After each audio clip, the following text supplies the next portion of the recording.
Forex ટ્રેડિંગમાં 80% પ્રોફિટના નામે 21 લાખની ઠગાઈ કરનાર ગેંગને બેંક ખાતું આપનાર પકડાયો. ફોરેક્સ ટ્રેડિંગના નામે વડોદરાના ઇન્વેસ્ટર સાથે ઓનલાઈન ઠગાઈ કરનાર ગેંગને બેંક એકાઉન્ટ આપનાર સાગરીતને પોલીસે મહારાષ્ટ્રથી ઝડપી પાડ્યો. ફોરેક્સ ટ્રેડિંગના નામે વડોદરાના ઇન્વેસ્ટર સાથે ઓનલાઈન ઠગાઈ કરનાર ગેંગને બેંક એકાઉન્ટ આપનાર સાગરીતને પોલીસે મહારાષ્ટ્રથી ઝડપી પાડ્યો છે. ન્યૂ સમા રોડ વિસ્તારના કલ્પેશભાઈ સુથારને ફોરેક્સ ટ્રેડિંગમાં 40 થી 80% સુધીનું વળતર આપવાની વાત કરી સુરેશ મૌર્ય નામના ઠગે ફસાવ્યા હતા.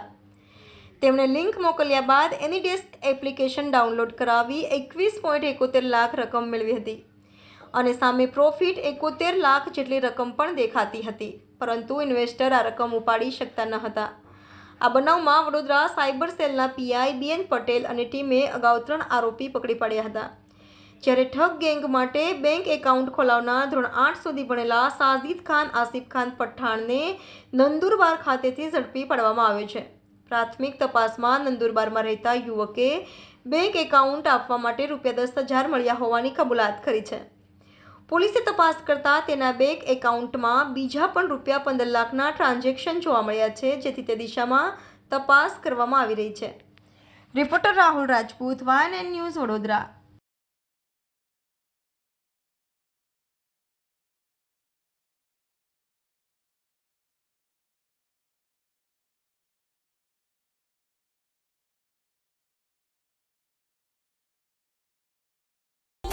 Subscribe now and press the bell icon.